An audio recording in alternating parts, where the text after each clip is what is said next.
is. Let's get the show started. Dad, man, you have to give me a warning next time. No. I was listening to Bob's Burgers. Too bad. Well, yeah. Fair enough. Yeah. Well, hey, we are I am live. mobile now. Look at this. I can walk. I can move. I can not have to fucking jump myself off from my chair. Dude, in order to... See, Dead Man he's so in shock that he has nothing to say to it. Now he's thinking, damn, I need to be mobile too. I can't let this young bird show me up on my own show. I can't let that happen. Young bird. Yeah. I like to keep telling myself that. So when when my 30th rolls around, I don't feel so old like I already do. I thought you were already 30-something. Fuck no. Hell. Wait, legitimately? Yeah, legitimately. I thought you were 30-something already. Like 100%. You thought I was 30-something. Yeah. Yeah, no, dude, I'm still 29. Hot times, Daddy. Them hot times.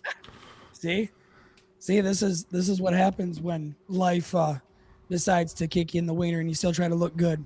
You may look good, but there are some days you can definitely tell that age plays a factor. I was gonna say I look good for my age. I think. You know, I've seen people my age, and I consider myself I look pretty decent compared to a lot of people that are creeping up on 30. A lot of them are, meth heads, coke heads, crack addicts, did weird shit. And from Michigan. Well, I wouldn't say, the Michigan part too, it plays a big factor. But I mean, the first parts are because they're from Michigan. So, got to take the one with the two. Like I said, I think from my age, I'm doing pretty well compared to Jared Genesis. Oh man, compared to Brett Keane.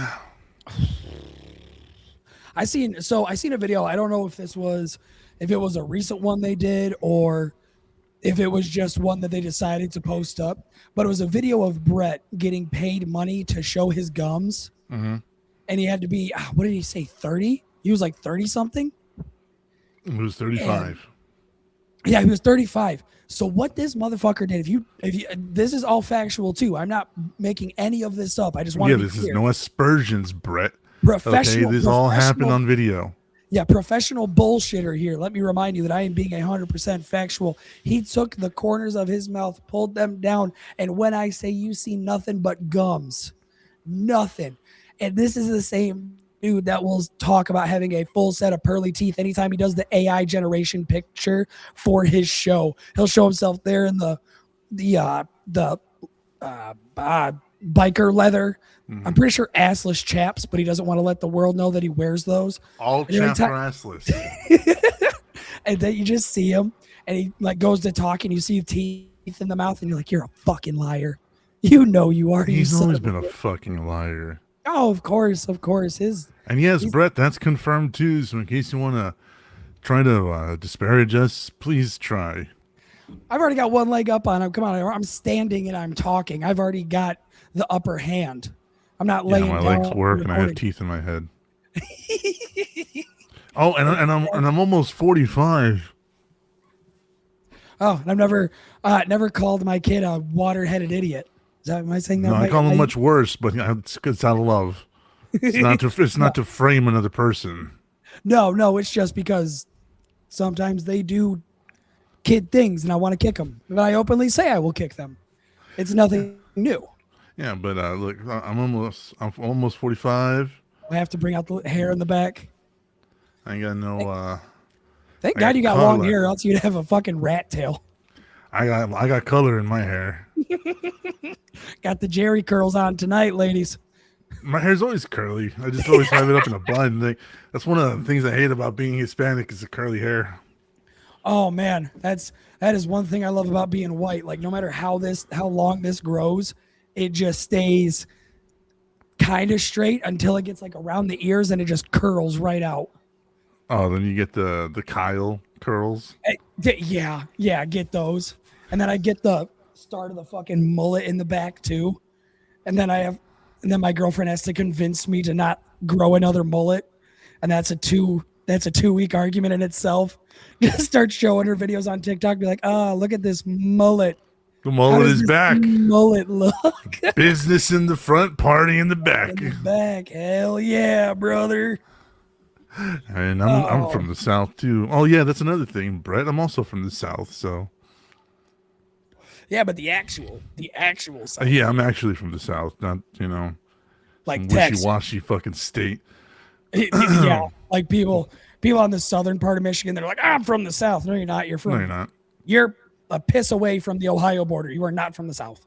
Yeah, I've heard people say that here too, where in So Indiana. would I. Oh yeah, I'm from the South. I was raised in the South. Where were you raised? Southern Indiana, bitch.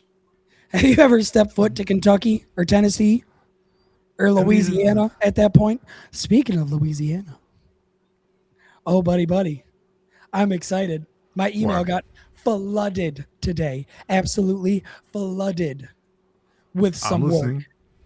It got, oh, well, I don't know if I can tell. Danny hasn't given me the go ahead. So, Ah, yeah, it got flooded with work today. So I got to get my tea, got to get my honey, got to unsmokerize my voice so I can, make sure I'm bringing in peak performances. And also, I know this is not what we're going to be talking about today. Dear God, we're almost 15 minutes in.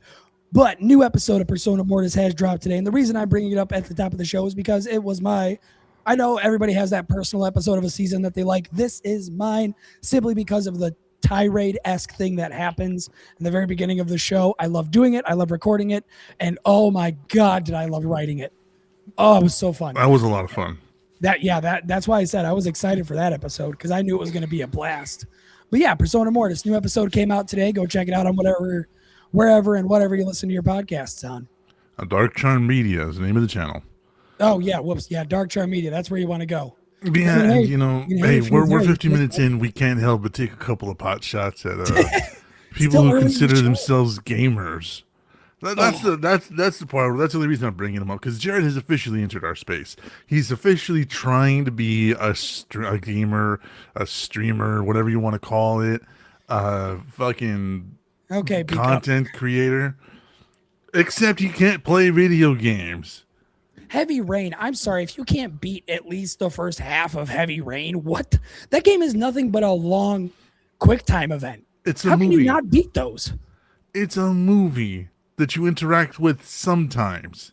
Quick time And events. Oh my God, if you were as much of a gamer as you say, that was nothing but the PS2 era of video games was quick time events. but he considers himself a gamer, content creator, and he is fucking awful at it. He had to give up Heavy Rain. That somebody that I was in my life previously who was not a gamer, who actually played that game and beat it, not a gamer. They were not a gamer in the slightest sense, but they wanted to see the story, so we got it. They beat it. How is it that somebody with zero experience in video games was able to get through that game? But Jared Genesis, the gamer guy, the guy who has literally Sega Genesis in his name, can't figure out the first fucking part of the game.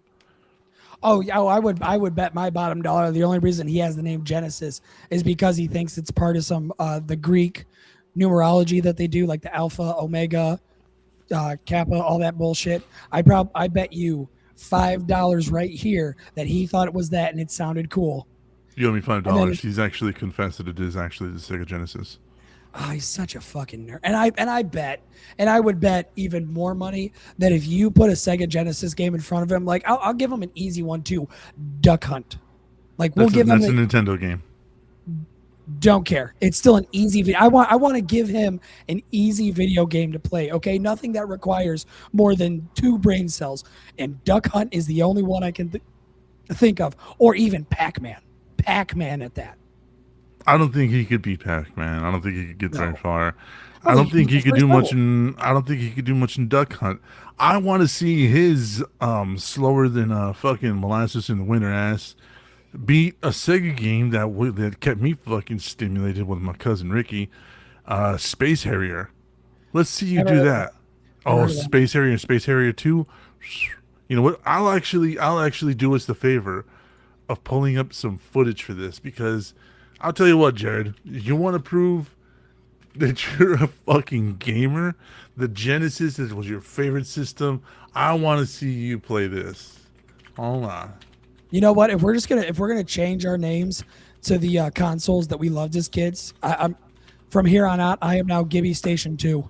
That is what I am. The Gibby Station 2. I love it. That is. Hold on. Wait. I could change shit. Hold on. Give me a second.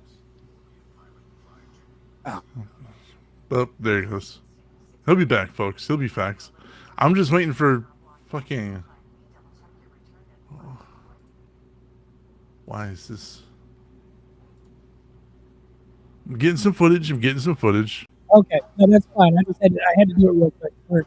If that's the case, I want to make sure that we stuck to the bit. So now it's. Well, I mean, come on. I'm gonna go on a little tirade here since Dead Man is doing what Dead Man does. Getting some footage. Yeah. So some of my favorite games from the PS2 era are my gaming memories. God of War, Jack and Dexter. Here we go. God of War up to God of War 3 because that was PlayStation 3, I think. But yeah, God of War, Jack and Dexter, Kingdom Hearts. That's not the right button. What the hell are you doing? I was about to say, that's not the right button. What is happening? Oh, I don't know. What did you do? I don't know. You keep doing things. I don't. Dead Man, this is supposed to be a live stream. I know. What the fuck? Thank you. Now it just looks like Dead Man has a wicked ventriloquism act. What the fuck was that about? I have no idea. So you know what this means, Dead Man? You're gonna have to change your name now too. Okay, sure. Oh, how do I hold on? How do I do that? I don't know. I just completely I wouldn't do it on your end because you're the showrunner, but because I usually just fuck off and let me see. I don't know. All I did was I think no, you can't. Damn that! Wow, that's kind of a pain in the ass. Oh no, you can't. Okay, I got it. So go over to the set. Oh, you found it. Okay, all right, cool. Welcome to Tech Support Live, ladies and gentlemen. I am your host, Super Nintendo Dead Man. That's the best I could come up with on the fly. That's fine. That's fine. Unfortunately, I had one where mine was the Sony PlayStation 2, so I had a little bit of leeway to work with my name. Give me I like that. I like that. I like that a lot. Thank you. All right, let's see. I like to come up with the stuff on the fly. It really gives it that authentic feel. Doesn't look like I thought about it for the last 3 hours. Hey guys, today we're going to be playing. Oh man, that looks old. Here we go. Ooh, love that. This is something me and my cousin Ricky would play all the time. Oh my god, I have played that, but do you want to know where I played it at? Tell me.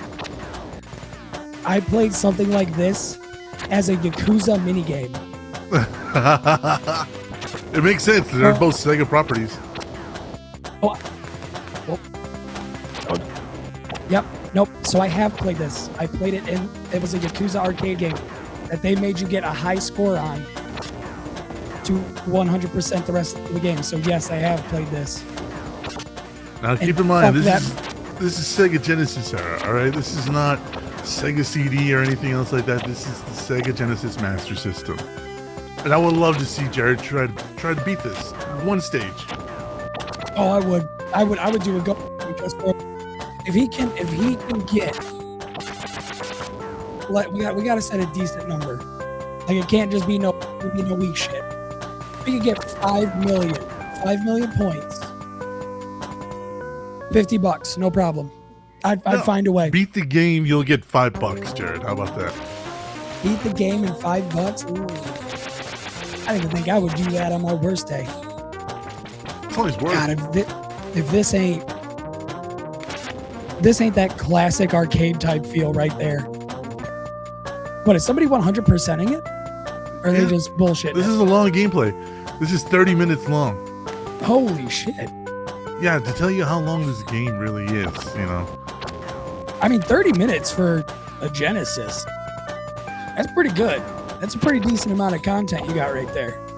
Yeah, but this guy's perfecting it. No, he hasn't taken any hits. He hasn't died once. Oh, I've noticed. And I'm getting increasingly mad the more I watch it. Because like I said, I tried playing this and I kept getting my ass whooped at it. Yeah, this was one of my favorite games that I ever played when I was a kid. Yeah, see, I couldn't have it because I was a Nintendo kid, but you know. See, watching all of that, I've realized that I would have gotten my ass kicked about 18 times right there. When those rings started popping out, boom, dead, boom, dead, boom, dead. I'm gone. I've already used all 3 lives. And damn it, you better stop, or else I'm gonna break out the emulator mid-show. I just love it. I love that's one of my favorite things. So yeah, there you go, Jared. There's your challenge. Beat the entire game. I'll give you $5 personally, and I fucking hate your pedo ass. I'll show up at your house and give you the $5 personally. No, I can't do that. If I see him in person, bad things will happen. Oh, come on, dead man. He's something. He is something. Exactly. I gotta remember. I gotta be nice. So he's something. He is a human being. Very loosely used, but he's a human being. Oh, so we're gonna talk about cool shit. We're gonna talk about games, your lord. Anyways, sorry, I had to. Last one. But yes, I made Gibby watch a classic anime, one that actually kind of defined 90s anime and the anime that came after it. And I know a lot of people claim that it didn't, but I think now that Gibby has seen it, he can actually derive a lot of influence in modern anime and cinema from this one fucking movie called Ghost in the Shell by Masamune Shirow. Yeah, so I will make this clear. I only watched the movie, the original. I didn't watch no revamp. I didn't watch no redo. I didn't watch no recolor. I watched the original 1995 edition with all of the beautiful pixels that were included in it. And you should have seen the note sheet I had that I sent to Deadman. Yeah, you want to go through it? Yes. Let me pull this up real quick. Oh, I just seen whoops. Sorry, buddy. I just seen the message you sent me. Let me check my notes because that's how I do it when I watch these. Oh, I'm a fucking scholar. What do you mean? There we go. Ghost in the Shell thoughts. So we just want to go down the line here because pretty much as soon as I read this, I'll know what part I'm talking about. Let's start from the beginning. Start from note All one. right. So first, we started off with just how it looked in general. I put, 90s style art, how I love you. Because the way it looks, it is just extremely pleasing to the eyes. Like, I understand the look nowadays where we want it to look nice and clean and polished with no lines protruding or nothing being ugly. But I loved the 90s art styles because it wasn't afraid to have a little bit of the ugliness to it, which we'll talk about later down the line. But I did like the little bit of ugly that was attached to it. It didn't have the bright poppy colors for a scene that wasn't supposed to be bright and poppy. It was just supposed to be dark and brooding and depressing. We are not in a happy future here. Like, we are not in a happy place. And something I think that once I say the word, you're gonna look back and go, oh, definitely, it's texture. Everything in that world has texture. Well, I want to save that for later on. You know what I'm talking about. But yeah, but that one is a big one. Moving on, next point. Yeah, but they knew how to use it because you just felt as soon as that movie started, you're like, oh, I need a smoke. I'm already not feeling how happy this is. I need a cigarette. I asked the girlfriend if I could get a pack. She told me no immediately. So I just had to sit in my depression that entire hour and a half. My next one, this one, it was more of a made me laugh in the hotel scene where they have the major heads of the countries and they're talking and their secret service breaks out with suitcase guns and the guy's like, don't shoot. I put in my notes, don't shoot. I have a suitcase gun. What do you expect me to do with it? Right. If I had a gun that could be a suitcase, you would have to tell me more times than none to not use it. That thing was so cool, especially how clean they just click, click, click, click, bam. It was one swift movement. So yeah, that was just a little cool thing I loved. You want to talk about the shootout scene itself, though?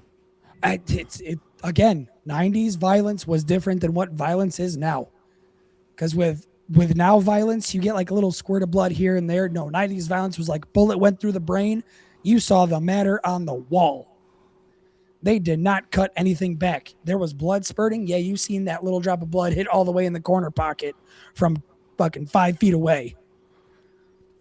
Plus It the was so cool. Oh, ooh. And then when she turned invisible, that was ooh. this, Kind of wondering why she had to be in the buff for it until she's like, not. No, I understand. When my girlfriend picked it up, she's like, well, she can turn invisible, but the clothes can't. So like, and I was like, oh, that makes sense. I just thought they had a naked woman run around for shits and giggles. Just cause, you know. Yeah, I thought it was just cuz, but she's like, no, that makes sense because her clothes can't turn invisible. That's why she stripped down. I was like, oh shit, yeah, she's right. Yeah, no, she's right on that. What's the next point? Because I'll tell you what, those visuals are iconic and they've been replicated 1,000 times since then, a million times since then. It's honestly kind of amazing how much of an impact just one scene had. Oh, no doubt, no doubt. I mean, so many action movies take the same core that was right there and worked on it, or use the same baseline to make their shootout scenes. It is incredible to notice correlations. My next one was another talk about the way it just looked. Something about the graininess of the 90s animation was just nice. It felt real. It felt like I was watching a story, not just something that was cooked up in an oven in 10 minutes and handed to me and they prayed to God it tasted good. Right. So just something about the graininess just made me feel good. I always like to say that world has weight. Like everything seems heavy in that world. Nothing seems like anime-esque. You know what I mean? Where everything looks like it's made out of paper, styrofoam.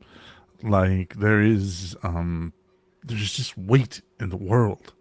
Like the stands, the people walking, the rain, the way the There's boats life. are moving through the water. Yeah, there's life and weight to the world, and I love that about that anime. Oh yeah, it's you felt like there was actual consequences to whatever happened in that world. You didn't feel like if something happened, all of a sudden Tokyo Square would be just fine the next week. Yeah. Like out of nowhere, they would have super builders that would remake the entire square of Tokyo in the span of 7 days. Like put God to shame 7 days kind of thing. So the next one is shit like this is why I refuse putting technology in my brain. This was when the company was working on a case that they had, and somebody had hacked into the ghost that was in somebody's brain. And I thought, I will never put cybernetic shit in my head for that reason. Okay, I don't need to get the pop-up ads in my brain while I'm just sitting there trying to do the dishes. Just renew your Amazon subscription. Fuck. Here's a way to get 5 games for free. God, go! I'm in church. Go away. I think that would just be. I'm always scared of that. That's why when hot singles in your area, you're lying. Go get away. I don't like. And then you're just sitting there, just trying to jab random shit. Stop. Go away. Stop. Oh, this one bothered me, and I think my girlfriend heard me complain about it more times than I said anything about the actual movie. I love how they did the faces, but why is everybody in that show's eyes so goddamn big? Like they're. Like you want to know? Yes, I do, because the facial animation was fine. Like the proportions were equally made. Their proportions were fine. But when it came right to the eyes, everything was just so fucking bug-eyed. Okay. What? Sorry. I know we got a message. I didn't read it. What? Terrifying. That's horrifying. The reason why is because most everybody has cybernetic implants, and most of them start with the eyes. Because remember, there's only one character in the whole movie that did not have any kind of significant cybertronic implants, and that was the new guy, the new detective. He only had a hearing implant. Everybody else had What's his name? Gaston had arms. He had eyes implanted. The Major's entire body is completely synthetic. There's not a human piece of her left except for the brain. So Oh, I can't wait to get to that part. That part fucking tickled my jimmies. Okay, so the next one, the Puppet Master. This really is the 90s because that is the most 90s-esque fucking villain name ever is the Puppet Master. yeah, The guy who controls the things behind the scenes. You don't know what he is. You don't know what he's called, but he's the Puppet Master. he does stuff. I was waiting for let me hack into the mainframe. I was waiting for one of those the entire Just movie. wanted one. I wanted one. If I would have got one hack into the mainframe, I'd have been great. We could have stopped the whole movie right there, and I wouldn't want anything else. This one, getting a hacking device from a guy in the bar. Yeah, I trust it. Yeah. Okay. So the whole point is a guy is talking about like, oh, I got divorced from my wife. She won't let me see my kid. This whole sad scene, and you're like, oh, that sucks. That's kind of a sad thing to hear from a garbage worker. That's about the extent of what my sadness goes to. And then they have an interrogation scene with the same guy, and they say, well, they're not real. And he's like, what do you mean? I have full memories. He's like, yeah, these are fake memories. They got put into your brain. And he's sitting here looking at the picture because he showed his coworker, and he's like, oh yeah, this is what my baby girl looks like. I love her so much. She's so beautiful. And he's like, I don't give a fuck about that. And you're kind of like, well, that's kind of a rude thing to say to somebody just trying to show a picture of their kid. But then you see what the picture looks like. And it's just the dude just. Yeah. And I wish I was lying on how that picture looked, but how I was right there, pinpoint exact representation of how he looked in the picture. That's always I was telling my girlfriend this. That is always like my one fear in any fiction is the implanted memories or implanted thoughts. You're afraid to get incepted? Yeah, that's the one that just scares the shit out of me the most because like a lot of times you have a problem telling reality from fiction, like in a lot of things where it's like, oh, this could happen, but it was a dream. Fake memories are a prime example of no. This is only to you. Like this is only happening in your brain. Nobody else knows what's going on. Yeah. So I have no idea what the hell you're talking about. And we've done extensive research and we got nothing. So it's scary. It's terrifying. And that is one of my, of course, they pulled one of my favorite ones. So let's see. The next one. It was about not Major, but the guy who was working with her had them weird ass eyes. And my response to that was, I was wondering how can he see when those are literal Coke bottles in his eyes? Which those are his eyes. Huh? Those are his eyes. Yes, that's what I mean. Yeah, I was looking at him the entire time. Anytime he's on screen, I was like, dude, those are the bottom of Coke bottles. How the fuck are you seeing anything out of those? Because those are his eyes. They're not implants. They're implants rather. His eyes are gone. Those lenses are his eyes now. Those aren't glasses. Hate all of it. Dislike looking at them. It's kind of like looking at your balls before you shave them. Just hate looking at them. They gotta go. They gotta go. I don't know how, but they're going.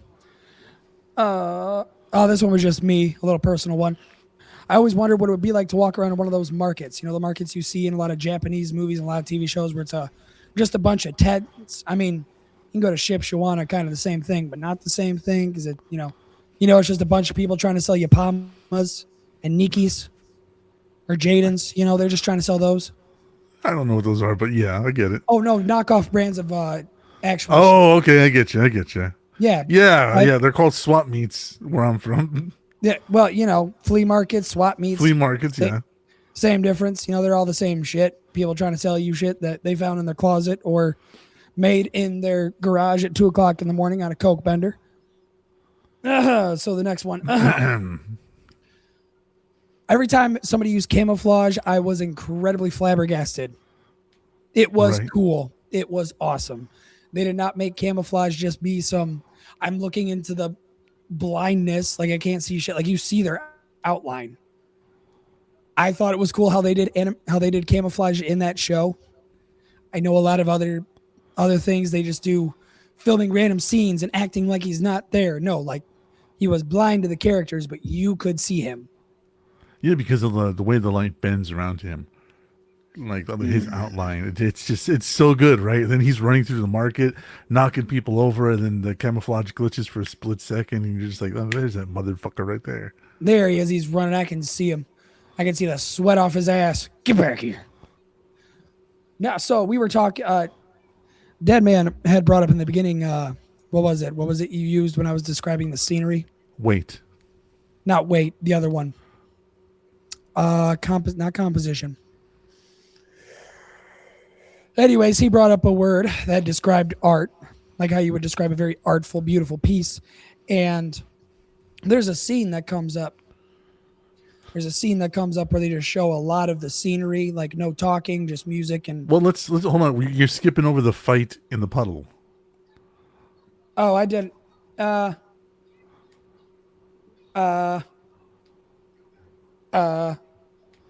Yeah, I didn't Between the really write major and the anything hacker. about. Yeah, I didn't write anything about that because I was too enthralled with it. So Well, you don't have to. We can talk about it. I mean, it's not just going yeah, by no, I the thought notes. I liked the fact that it seemed that the two people that held weight actually fought and they didn't just sit there and monologue each other to death. That was a Right. breath of fresh air. Because I'm sick of two enemies coming up against each other and then just monologuing each other till one of them gets the right power up to punch each other in the face. So it was Or nice angry actually seeing. enough. Oh yeah, yeah. It was nice to just see two people fight it out, just duke it out, and then get shot, like a good show is supposed to end.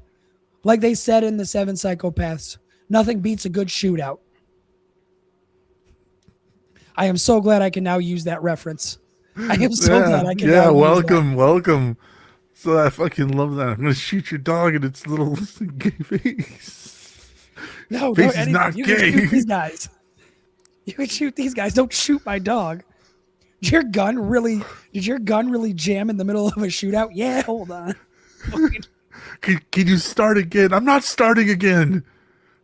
Oh, come on, man. I just want to do. Why do you Five. keep that? I like the barrel. Because I like it. 4. God damn it. I love this It's- fucking But movie. it's great. The next one is so I actually wrote something, but it was at the end of the fight scene. The big guy, what's his name? I know it's not the general, but it's the guy that Gaston. helps. Huh? Gaston. Gaston. Okay. So some guy was talking. The guy that they caught that was being camouflaged and chased, he said something smartass. And the big guy said, "Do you even remember your own name, you stupid dickhead?" And I have never laughed. I didn't laugh that entire movie until that. I cackled because that has to be just the most smart ass thing to say with a bunch of people that have cybernetics in their head. You can't tell them different between androids and humans, but that one was just perfectly timed. Yeah, can you remember your own name, dickhead? Where you were born? What your mother's name is? What she looks like? Can you the even great- recognize your own face anymore?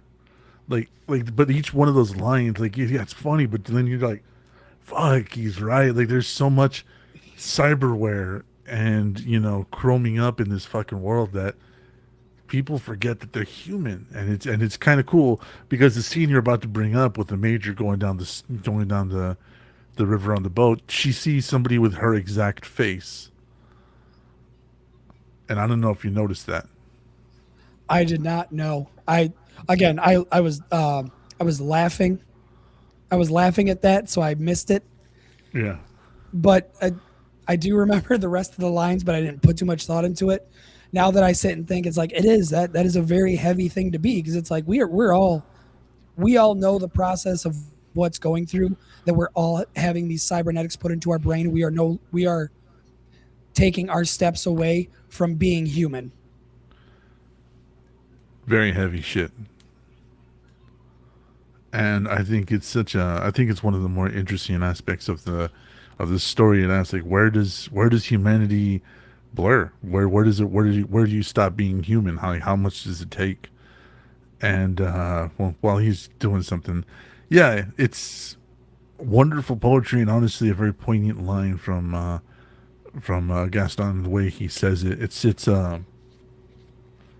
And the thing here's the funny thing is I haven't actually seen this movie in years, but I still remember every frame of it because it was like that important to me. Well, because it sticks out. Like Yeah. the movie itself, it is one of those that you watch it once, but revisiting a conversation a couple years later, you can remember everything because it's not really. I'm sorry, but it's a cyber film. It's a. Hmm. Is it a dystopia? Is that the one I want to Oh use? yeah, Is a cyberpunk. yeah, it is a cyberpunk film. So I'm sorry, but that plot line's used so many times. But just the way they give the story and they have the scenery made, it's easy to point out spots from that. And that's what makes it so great. I will be right on Dead Man's side. This is a beautiful, beautiful anime. Mind you, I didn't watch the other anime, but we won't talk about that. We'll just talk about the movie here, which is what I watched. Which I think, and you know what? Speaking about that, I'm glad I just watched the movie because I feel like after if I watched the movie then the anime, that'd be a lot of overload. I You think feel like I think there'd be a lot of reconciling that you'd have to do, like everybody else that came from the original movie and the original one shot manga. That you'd have to do a lot of reconciling, and I don't think you would have liked it as much. So maybe we can yeah. save So it for I'm another glad day. glad I just did the movie then.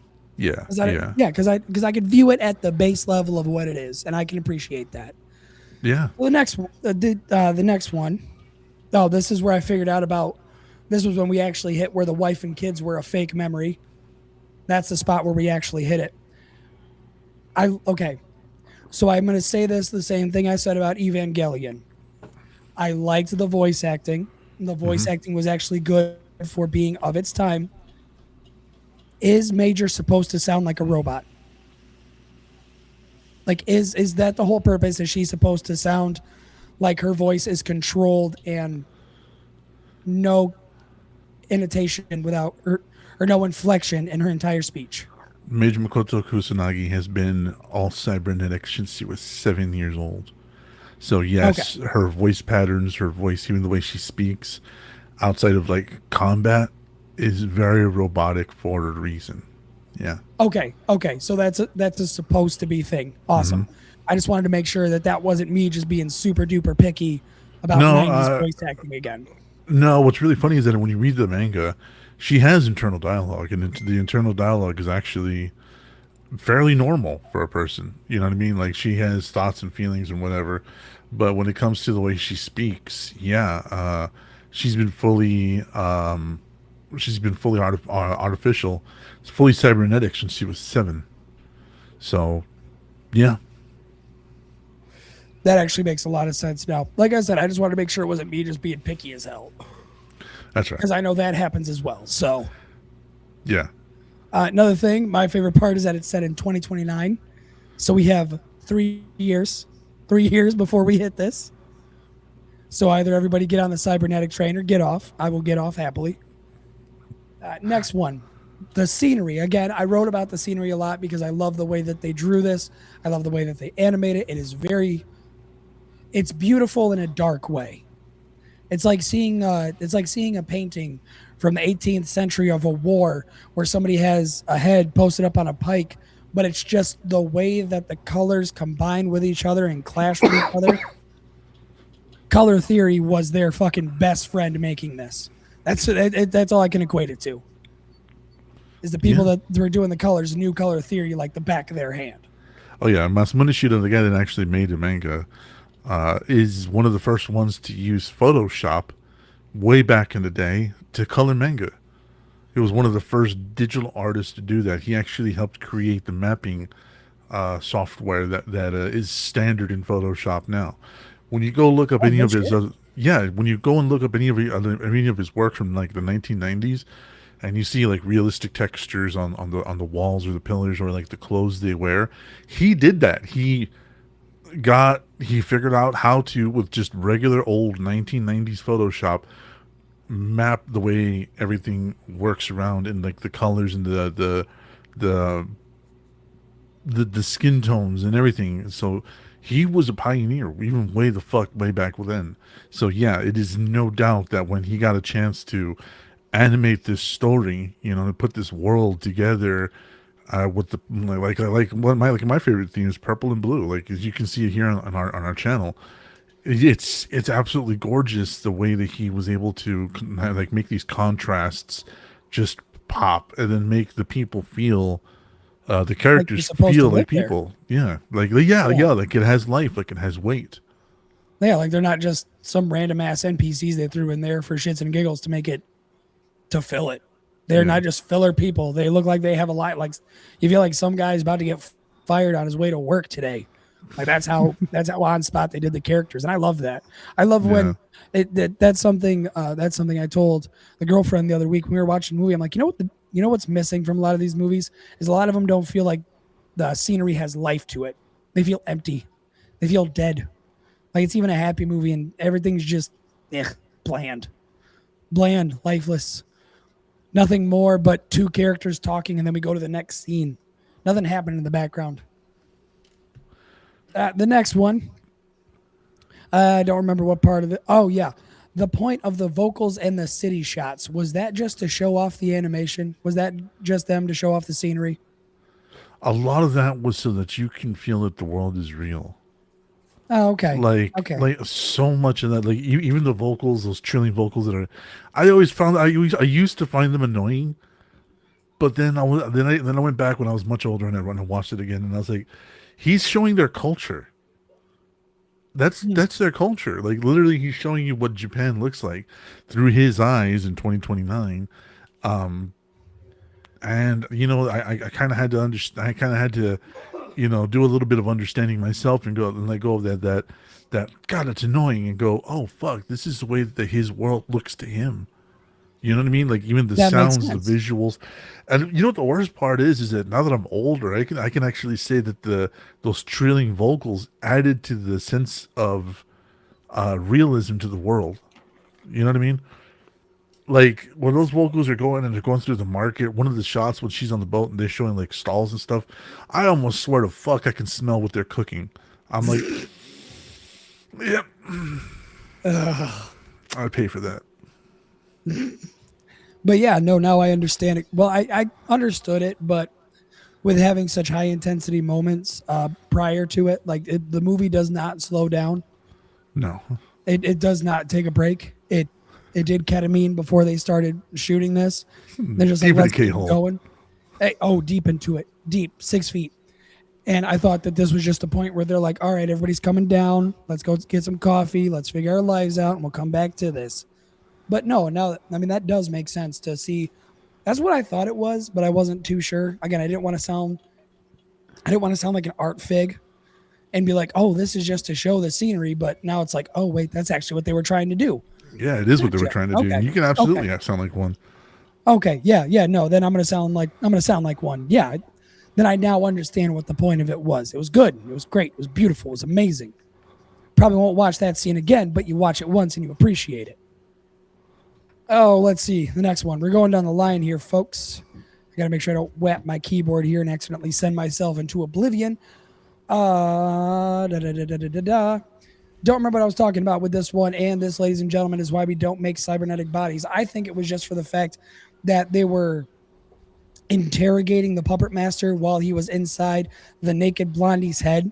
And then their entire security just got wiped out. Like all of their security systems, all their power just got clean wiped out. And I was like, yeah, this is why we don't make cybernetic bodies and plug them into things, because they can override our entire system. It goes wrong. So fucking wrong when they take the puppet master. But like, who sat there and thought, you know what? Nothing bad's gonna happen. You sure, Jim? Yeah. But this is a high technical person that has just programmed an entire thing that we have no idea what it's for. Okay? We have security systems. They haven't been updated since 1983. But we got him. But we got them. So what is there to worry about? Fuck, shit blows up. And you're just Everything. We would have to worry about everything. fucking everything blows my mind. So this is why technology movies make me itch my brain because I'm just thinking, man, you guys are scientists. You guys make artificial life as a pastime. And even I see connecting a high grade person to the security systems is a terrible idea. A terrorist hacker that you're gonna connect to the rest of the network. Not fucking smart. Yeah. Yeah, no, but hey, good job, guys. This is what government dollars pay for. This is what the government yen goes right to. That's their salary. Exactly. Well, shit. I don't think we're getting that Christmas bonus this year, folks. Shit, I don't think there's anybody left to give it after that fucking firefight. And then here's another one about me, because I found a Japanese translation, like a Japanese voiceover of Ghost in the Shell. Mm-hmm. And this is me finding out, like, okay, so no matter what, the robot cadence is there. Mm-hmm. Like, no matter what translation. So that was just me realizing that. And here we go again, me bringing up the eyes because they really disturb me. I don't like the way their eyes look. There's nothing that's going to make me think like, oh, well, that makes sense. Nope. I don't like them. They bother me every time I had to look into one of their souls. Then, so this one is one that my girlfriend pointed out, but I had to put it in my notes.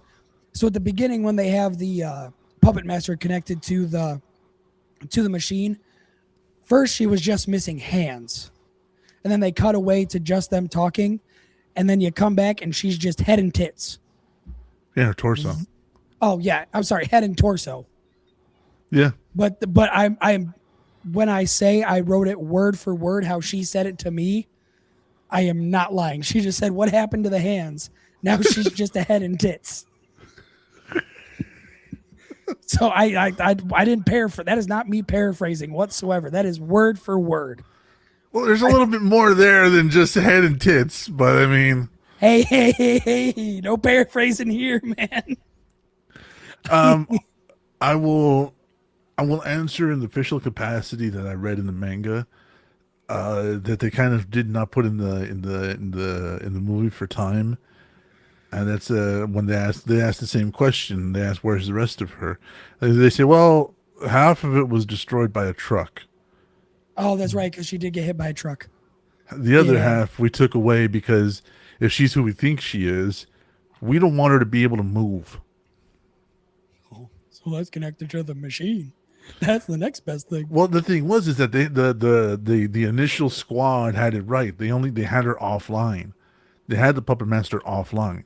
They were just like, we don't know who this is. We don't know what this is. We're leaving it off. Like we turned it off. We left it off. Then the other government officials came in and they're like, oh, we know what we're doing. Shut the fuck up. We're gonna boot her up and connect her to, this data space, and that's when it all goes wrong. Like Okay. the majors team was like, we don't know who the fuck this is. We don't know what the fuck this is. This is not normal because this body has not been registered, has not been sold. It just got up and walked out of his fucking clinic. So we don't know if this is a hacker or a ghost in the machine. Like, this is just weird, and we're not fucking dealing with it. And then the other team shows up and is like, we'll fucking deal with it. Turn the bitch on. This was during the scene where everybody's going to, like, for the last big hoorah, the last big fight. But a lot of city shots in this. Just like a lot of them viewing the city. This was just another one of me sounding like an art fig and them just being like, ooh, you like all this scenery? You like how the highway looks like people are using it? You like everything about this? Have fun. Enjoy it. Look at it. Isn't it beautiful, though? Oh, gorgeous. Absolutely gorgeous. Next one. Give me a hack into the mainframe, please. I was solely disappointed. That, unfortunately, Ghost in the Shell, I'm sorry, but that cost you a point in my eyes. I didn't get one single hack into the mainframe. That's fine. I understand. I understand. Sometimes you just want the trope. I need one of them. I need one of them. Okay. But then it regains the point where both bad guys had an evil little mustache. yeah. I remember that. They both had an evil little mustache. So it regained its point with that. You're lucky because if there was no mustache, you'd have stayed at a solid low score. Okay. The next one. This one threw me off. So in perspective, there is an episode of Cowboy Bebop where he fights a Frenchman. And when he gets his ass whooped, Yeah, when yeah. Spike gets his ass handed to him, there's no music.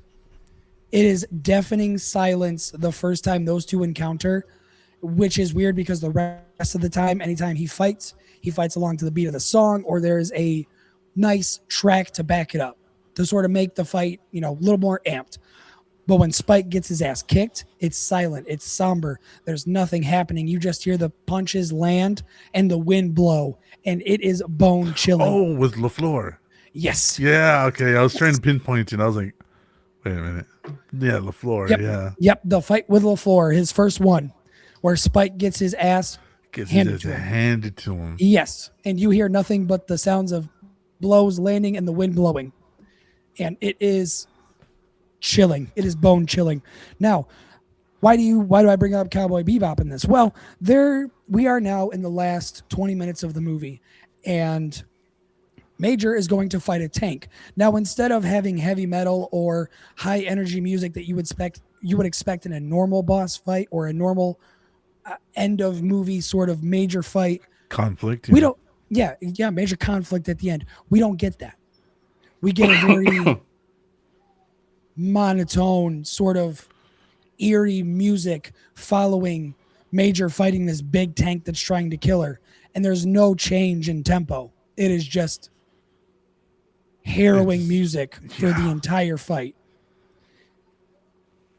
And it's weird to hear because when you're so used to something, when you're so used to getting music, like high octane music getting thrown at you during a last minute conflict, you're used to that. And everything you see, and it's not even just anime, it's action movies, it's anything that has to do with a high octane conflict, and you get the fast paced music attached to it, and then all of a sudden you just get the somberness, it throws you off. So while you're thinking about that, you're trying to concentrate on the fight as well. But at the same time, you're like, man, I feel like something bad's going to happen at the end of this, and I'm not prepared for it. And your brain is torn in two because you don't know which way to think. But you know what? I don't mind it, and I'll tell you why. There is destruction in that fight. Oh, Like yeah. that whole fucking building is moments away from coming down. The gun that the tank is firing, the automatic machine guns, you hear it tearing through concrete. You hear Major running and like her boots on the ground, like reloading and then trying to like pop shots at it, like tear through the armor. Everything about it is so fucking intense, and you honestly feel like a fly on the wall. And that's why I don't mind it, because there is so much depth, going on to what is going on, what is happening in this scene, and it's so fucked, right? It's so fucked. Like when she's running and you just see woo, and you're just like, fuck. That's danger. Oh my god, if one of them bitches hits her, she's fucking out. And then the Major switches tactics, and then she jumps on the tank, and then you hear the gyros whirring and everything, and the tank's trying to shake her off. And And watching her body transform, and it just like her all trying the to rip that off and just watching yeah, skin tissue and cybernetics pull apart. And you're just like, fuck, dude. That looks grisly. right though, right? Like she just literally is pulling so hard she rips her own arms off, and then that hammer of dawn comes down, that orbital laser that they call in, and you see Gaston try to fucking shield the Major with his arm. Fucking takes it all out. Like, oh my god, it's so thick with what is happening. I don't mind that there's not a lot of music or not a lot of you know outside stimuli to what's happening in the situation itself. So I did okay. I love that. I love when it just focuses on the major points and it doesn't try to pull your attention away with music. Yeah. I like that. I like when it doesn't try to pull your attention away with so much other things happening that you're not paying attention to what's going on there. It's nice to see. I didn't write anything about this down because I didn't process it till afterwards. And by the time it hit me, I didn't have time to write it down in my notes. The conversation between the puppet master and Major. The one thing that I loved throughout that entire conversation was the only difference between us and actual humans is that we can die and reproduce. That's it. I had to sit with that for a minute because that was such a wow. That is not a very far off statement to make, especially Yeah. when you get down to the dirty nitty gritty kitty. That's all it is. Because like he's not wrong. Because we do try to follow a form of conformity with our peers or with the general life, and so do robots, just in a different aspect, but still in the same wheelhouse. So seeing or hearing him say that the only thing that's different between us is life and death, that's kind of scary. Yeah, a little bit, right? It kind of hits a little bit different when, especially the way the puppet master puts it. Like when they're like, oh, you're sentient, cool, me too. Oh, you have feelings, cool, me too. Oh, you want life, liberty, and the ability to pursue your happiness, cool, me too. Only difference is I can't have kids. Oh, and guess what, Major? Neither can you, because you're fully cybernetic. So So are you. what the fuck is the difference between you and me? And the Major has to sit there and go, you son of a bitch. Well, son of a bitch, you got me there. What? Nope, nope, you got me there too. But what about nope? Well, no, Yeah. everywhere I go, you got me. And I thought that was a really neat conversation to end it, especially when the whole thing is the whole thing revolves around cybernetics. I thought that was a very cool little monologue to have between the protagonist and the antagonist. I thought that was a nice little throw in right there instead of making it all preachy, which I was kind of afraid was going to happen. Was they were going to have I have no mouth and I have no mouth and I must scream sort of end Yeah. monologue. There you go. You got it. Yeah, I something didn't sound right the first time I said it, but yeah, I have no mouth and I must scream. But yeah, because at the end of that, Am goes on this giant diatribe of how he hates humans, but instead it goes to, I want to have a conversation to where I can make you understand what I'm talking about, and also where you can understand and feel the same way I'm feeling. It's it's haunting, but it's nice when directors want to make robots put on the human emotion. Yeah. And not only that, but like you said, there's no preachiness to it. It's literally a sentient thing talking to another sentient person, going, "Look, you guys are afraid of me because I have gained sentience. Like I know what I am, I know who I am, I know what I want. You guys are suddenly afraid of me because what? I don't have a body or a social security number.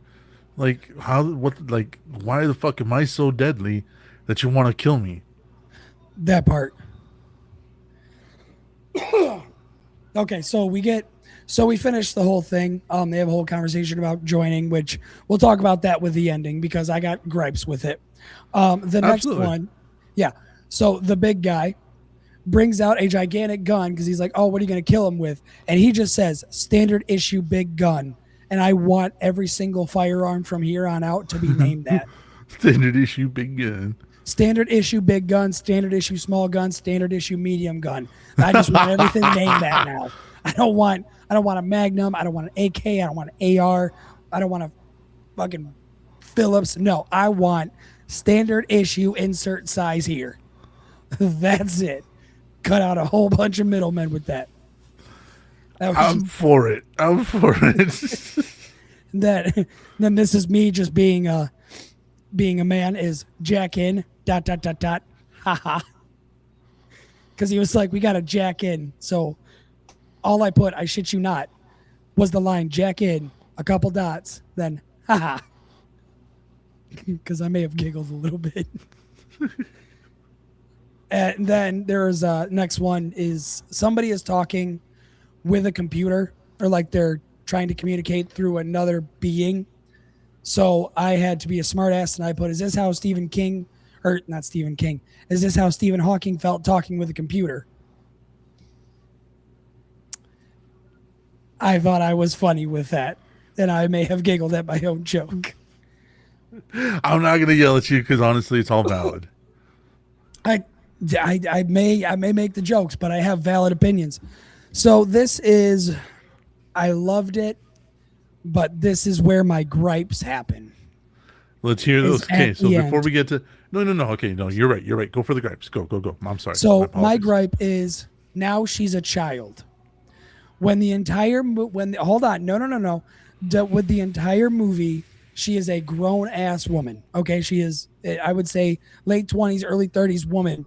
But after those two merge, all of a sudden she looks now like a 10-year-old child.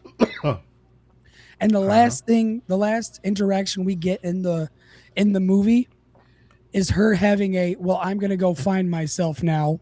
I'm gonna take your car, or I'm gonna take your car, and then when we meet up, the passcode will be the number of the robot that I used, or that the puppet master used for the first time that we met. And Yeah. that is it. It ends right there. It ends on a fucking sunset into the drive off into the sunset ending. And the only thing I wrote was, well, that was an ending. Not a good one, not a bad one, just that was an ending. Okay. And that is the last of my notes on the Ghost in the Shell movie.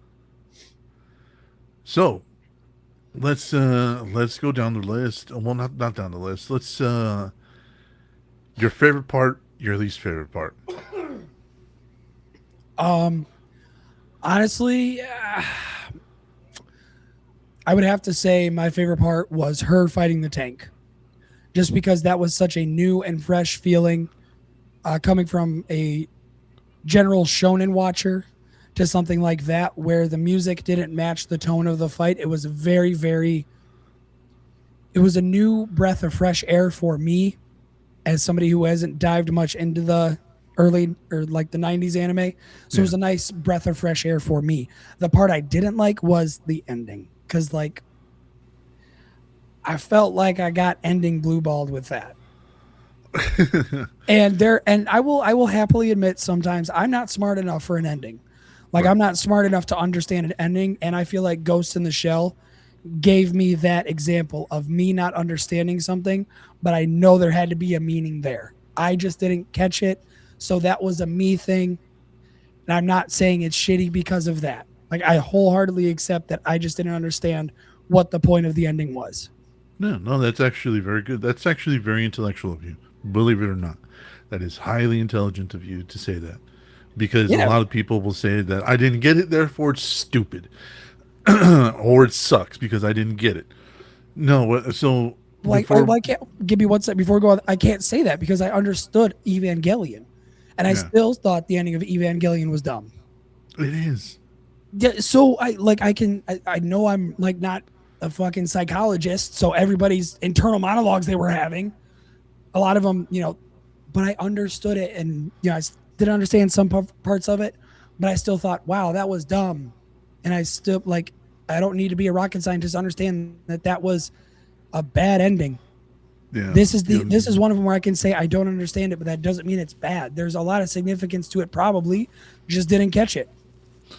so in the end, what happens is Major's body gets damaged beyond Repair. repair.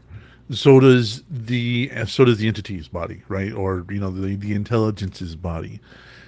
The only way to save the Major was to hook up, or like she was doing. She hooked up to the entity, and when she gets damaged and he gets damaged, they're talking in cyberspace in real time, while they're both actively dying, and the entity Oh. tells, yeah, the entity tells Kusanagi, the Major, and says, "We can live. It'll take both of us, though. And what's going to happen is we're going to merge into a new being. It's not going to be you and me. It's not going to be me or you. It's going to be something completely new. You and I are going to cease to exist. We're going to have our memories. We're going to have flashbacks. We're going to have a lot of stuff in common. But the person that walks away from this is not going to be you. It's not going to be me. We're going to be something new." Okay. So Okay. the major figures that she doesn't want to die, and she doesn't want this thing. She wants this entity to have a chance at life.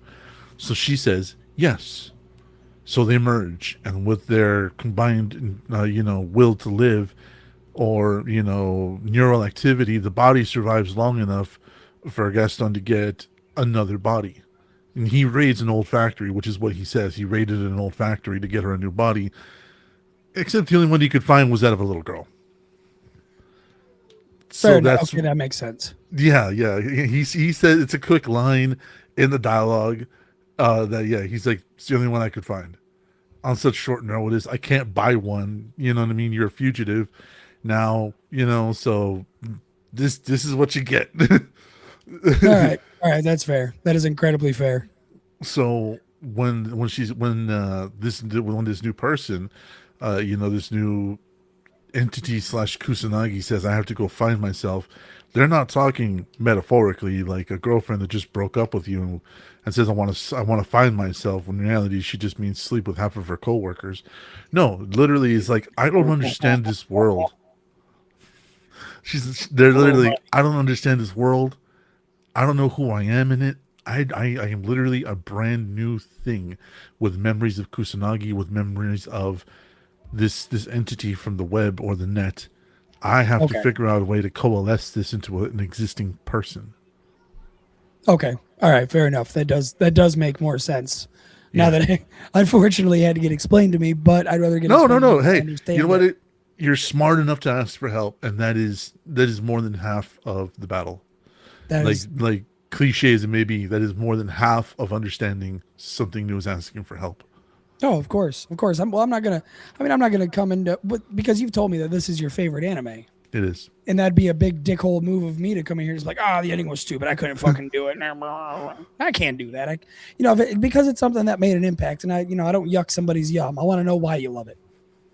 And now that you've seen it, and you can see from 1995 going to 2026, can you see the vast influence that this single fucking anime has had? I mean, even looking at a recent, I say recent in a very loose term, but even seeing recent as Cyberpunk, like Yep. you can see all of the influences that it had there. So you definitely, and then you think of action movies that have been made in the last 20 years, 20 to 30 years, how much influence has became of that, how Yeah. much cyberpunk sort of stuff has came from that sort of image. How it got better, right? And how it went from like Blade Runner, which I believe still in my heart of hearts that it is the grandfather of cyberpunk is cyber is I just hit the fucking name. Blade Blade Runner. Runner. Yeah. And after Blade Runner, you had things that were came along and they tried their best, like Running Man and other generic utopia or dystopian things like that, like Judge Dredd even. But then you have a gem, literally a diamond in the rough, and that is Ghost in the Shell, and it takes the original formula and makes it better. And I think because of that, because I'm such a weird cinephile, I can connect the dots. And you know what? I'm actually really proud of you for connecting the dots too, because not a lot of people fucking can. A lot of people will just be like, "Yeah, that was a cool anime. Has no effect on the current animes at all." But there's not a lot of us, or there's a limited number of us that can see this anime in 1995, and look at 2000, and then look at fucking 2010, 2015, 2020, and go, "Fuck, it's still alive." Well, that was my argument too, because I remember getting into a little bit of a spat with somebody, and they're like, "Oh, Dragon Ball Z is the first big name shonen," and The fuck it is. I was like, "No, no, no, it wasn't." It's like, "What was the first publicized one?" The fuck it is. No, it wasn't. You want to know how I know? Because I looked it up. And this is where I love to just swing it. Fucking Kinnikuman was the first like serialized shonen. It's older than Dragon Ball, not Dragon Ball Z, Dragon Ball by like 2 years. But I will split hairs over that shit. No, it's not. Huh? No, it's not. What is it? The oldest serialized shonen manga that you could consider shonen manga? Dog Warriors. No idea what that is. Look it up. It's called. I don't remember if it's 9 Dog Warriors or 6 Dog Warriors. I think it's 6 Dog Warriors. Okay. 6 dog. 6 dog warranty. A dog. Yeah. Yeah. I don't. Okay. So anyway, yeah, it says dog soldiers.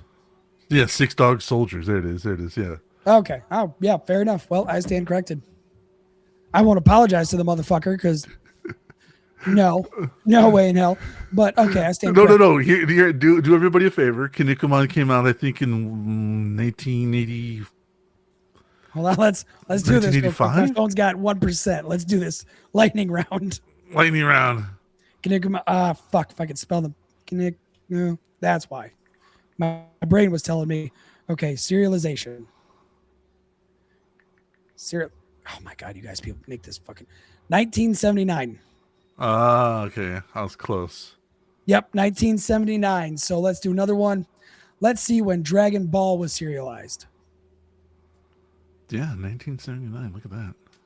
Yep, and then Dragon Ball was 1984.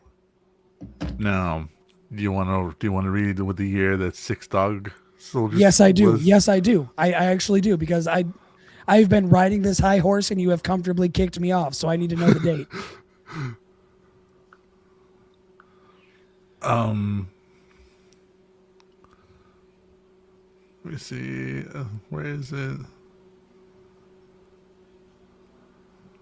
Well, Hold ladies on. and gentlemen, thank you for joining us today. I appreciate it. While Dead Man looks this up, let me remind everybody just one more time. New episode of Persona Mortis out on Dark Charm Media. Yes, Dark Charm Media. Well, you can find that on. Okay, I was wrong again. Damn. Yeah, I'm sorry. It's been a long time since I've had to recall this knowledge. It's the 8 Dog Warriors. Hakunden is a famous Japanese epic novel which was serialized in the 19th century. All right. Like I said, I stand corrected. I stand corrected on that. Damn, I always thought it was that. Well, I mean, you don't realize how much like a trope or how much is affected until you see something making fun of it. Yeah, And really. I didn't realize that until I watched. Hold on. Bo.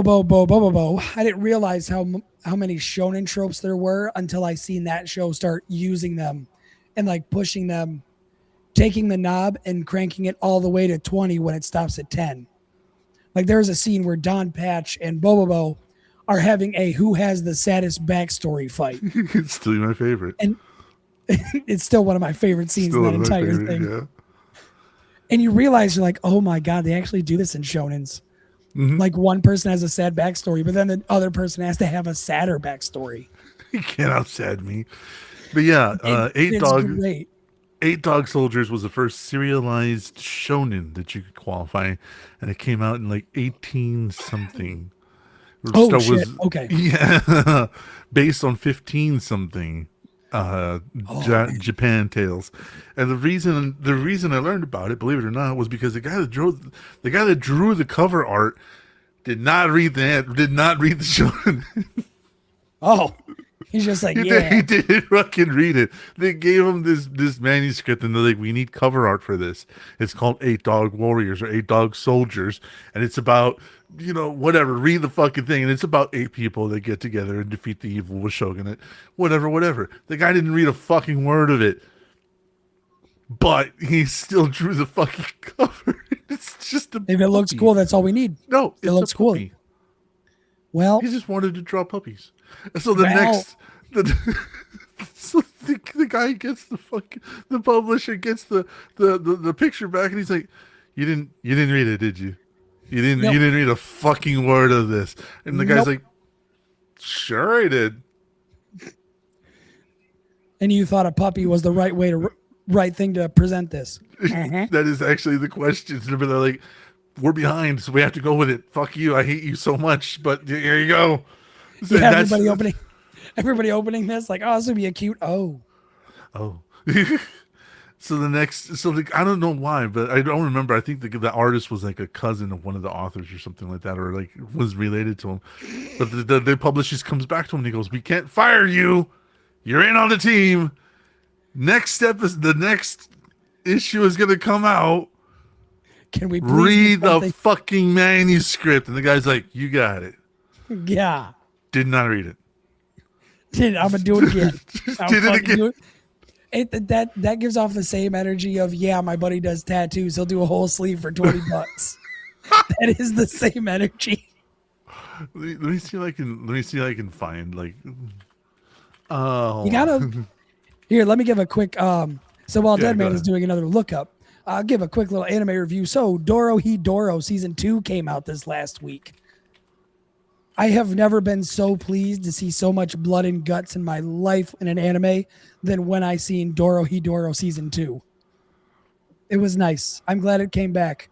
I just hope we don't got to wait another 6 years before we get more. Because they're only covering 2 arcs. There's 11 episodes. And when they released it, there are 3 episodes available right now. And it just came out on April 1st. I am so sick of these short seasons. Oh, God, am I sick of them. And then we also got the end of Jujutsu Kaisen, Calling Games Part 1. So now we got to wait God knows how long before Part 2. We get a fucking time frame on it. We can do all these parts, but not have a specific time date on when the second one's going to come out. Looking at you, Demon Hunter. Got to wait for the good part of Infinity Castle. Oh, So whenever you guys decide to fucking release it. New episode of Invincible made me want to rip my skin off watching it. Disliked all of it.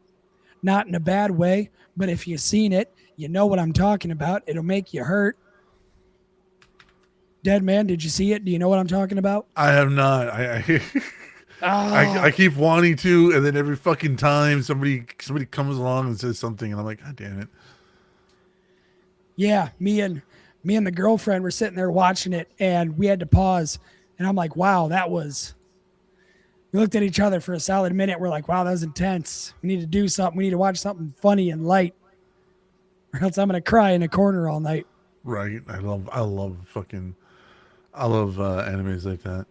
So this is Invincible, buddy, not anime. Invincible. oh, Invincible, yeah. So yeah. Here I found some of the covers. Apparently Puppy cover artwork. they're very highly protected. So I'm having trouble finding all of them.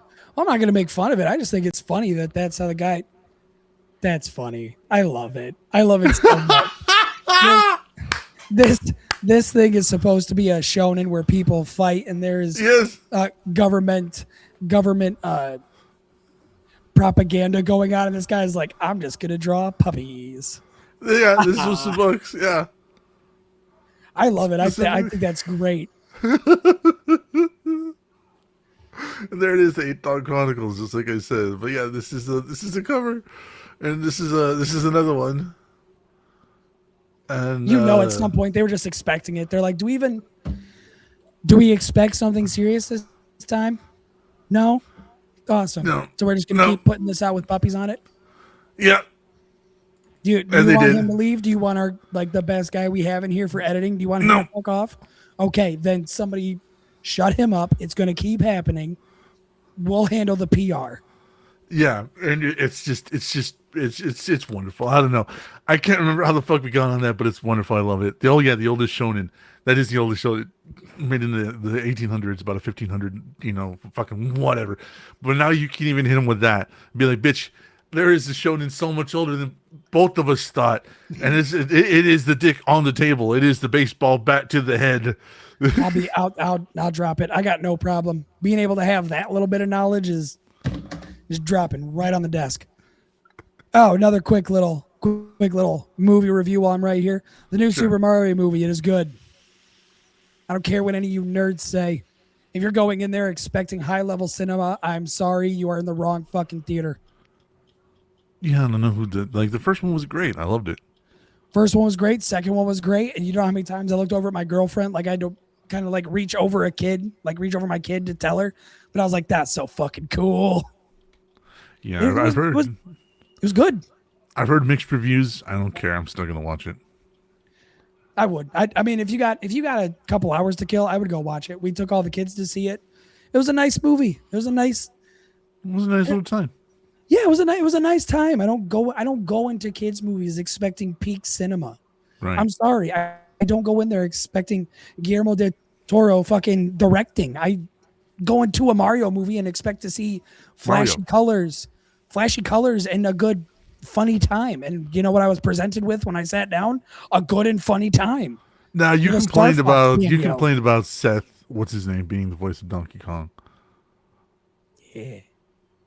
You want to know what I did hear that entire time? Seth Rogen's laugh. You want to know why I had a great time? Why? I didn't hear Seth Rogen's laugh.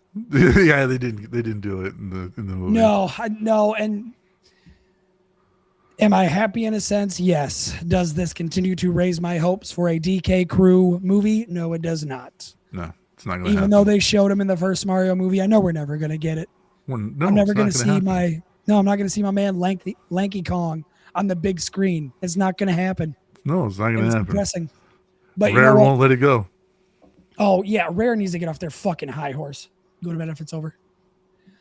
Yeah, the Rare needs to get off its fucking high horse because I'm waiting for a Conker's Bad Fur Day remaster, like a full remaster. That'll never happen. Never gonna happen. I'm waiting for a Banjo Kazooie remaster. Never gonna happen. But they'll suck the teat of Battletoads till that son of a bitch is. Yeah, the Bang last water. Battletoads game was not good. No, it wasn't Battletoads. It was just Toads. That's all it Yeah. was. You just played as Toads. Anyways, so final verdict on Ghost in the Shell out of 5 stars. 3.5. 3.5 stars. Wow. I'm hurt. 3.5 stars. Cybernetic dystopia is not my thing. It's not my flavor. I can give it a lot of good things, but that's just not my flavor of stuff. Okay. I think I did the same for Cyberpunk as well. Yeah. I gave it a You three, give it a 3.5. 3.5. Yeah. Yeah, because like I said, it was good. I can acknowledge it as a great story and its influence on a lot of future media. Not my flavor. And that's fine. Apparently it's my flavor. But Oh, really, Mister? I love Cyberpunk and Ghost in the Shell. Cyberpunk is your and Blade favorite Runner and Yeah, and I could Borderlands. tell, I could tell. Well, Borderlands, I wouldn't really call that cyberpunk. I'd call that more post-apocalyptic than cyberpunk. Keep giving me the side eye. I am. Like keep giving me the side eye like I a girlfriend am. who just proves she's right. I promise you're not. It's more post-apocalyptic than cyberpunk. Because there's no apocalypse. But how would you get cyberpunk out of that? Tennis. One word.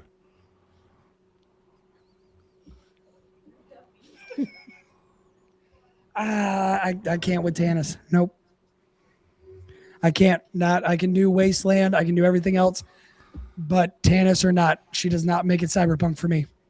Everybody makes it cyberpunk. They're all cybernetically enhanced. They're living in a dystopian future where corporations rule the fucking entire universe. How is that not cyberpunk?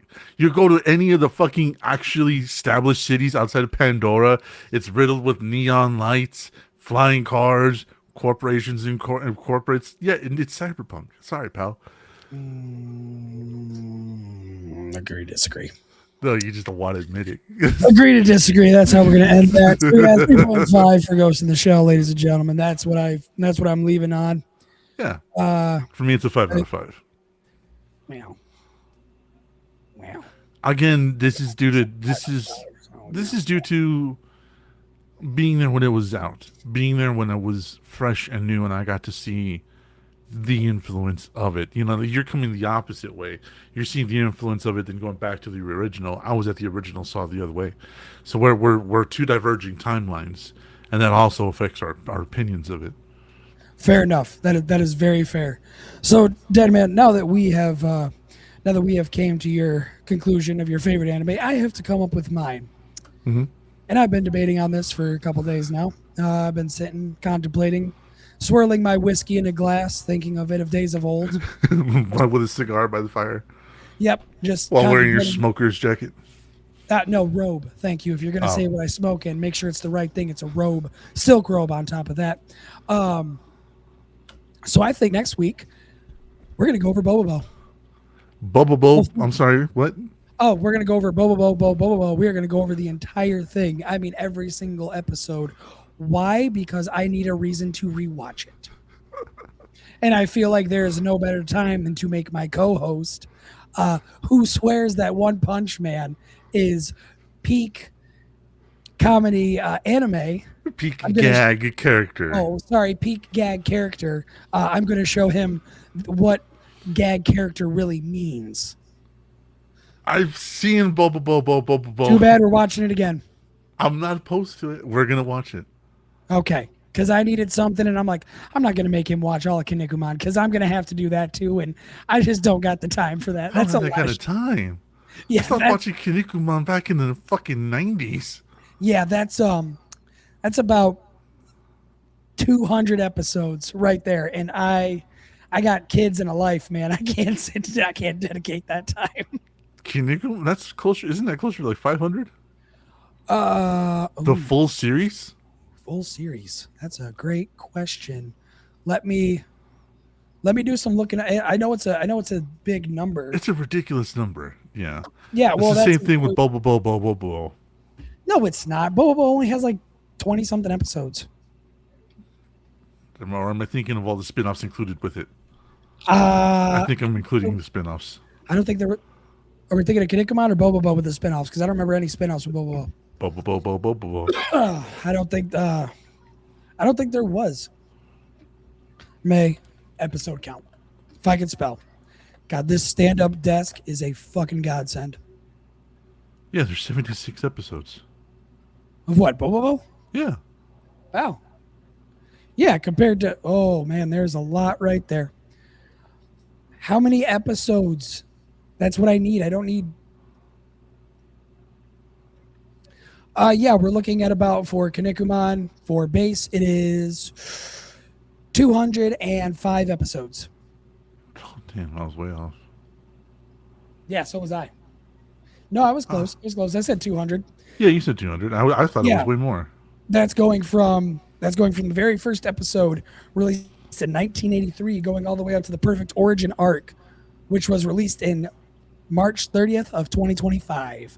That is 205 episodes, and I got time, but I don't got watch 205 episodes of an anime in a week time.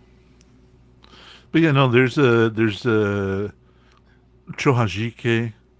Shinsetsu Bobo, and Furari Donpachi. So yeah, there's literally 3 spin-offs from Bobo. Oh, okay. Well, yeah, we're not going to do all of that. Okay. I figured I was like I know there's spin-offs. I may be old and crazy, but there are spin-offs of Bobo.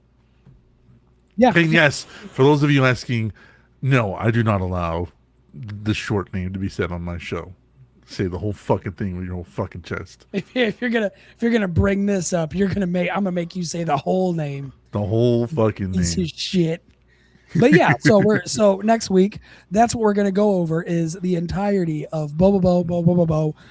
And by that I mean the main 76 anime. episodes. Yeah, the 76 episodes. Yeah, I can do that. I can do 76 episodes. I can't do the 200 and something. Fuck. No, I can't. That'd have to be like a special show. That'd have to be like a people would have to donate for that one. Oh, and then we'd have to go arc by arc too. That wouldn't be.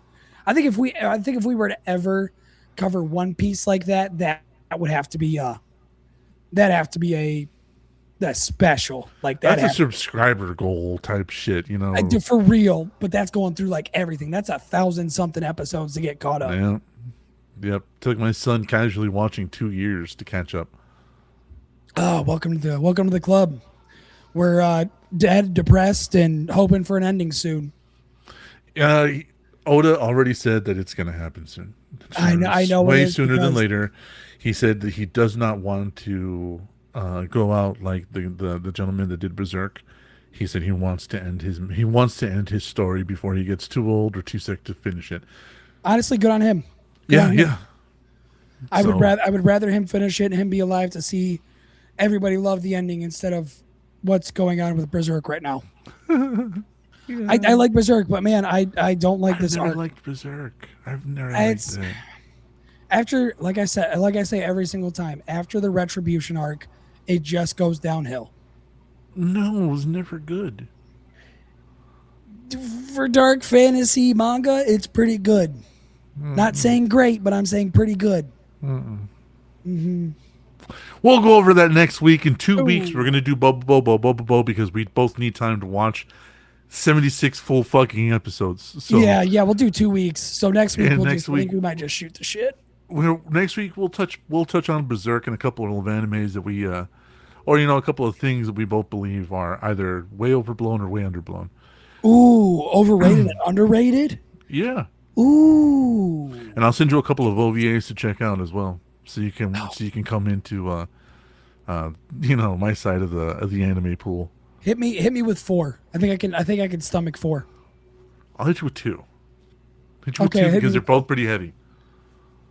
okay, yeah, hit me with two. All right, deal. Sign us off. Ladies and gentlemen, thank you very much for tuning into VTN tonight. I am Gibby Station 2, as always, with the beautiful Spaniard himself, Super Nindead Man.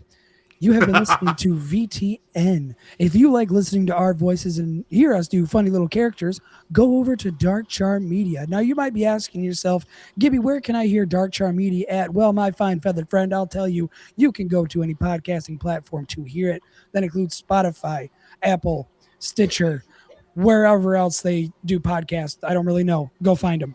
Do homework, fucking nerd. Now, if you were with now, not only can you listen to Dark Charm Media, but my loved child Persona Mortis just released a new episode today. I am very proud of it. Please go give it a like. Let us know what you think. Let us know if you like it. Let us know if you hate it. We love hearing what you think about the shows. And as always, if you are here for 1 minute, 10 minutes, an hour, or the entire thing, we greatly appreciate being here.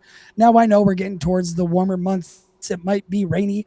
It might be a little chilly at night, but it's still hot and humid. And hot and humid means perspiration. And perspiration means you're going to stink. So for the ever love of God, please keep your balls clean.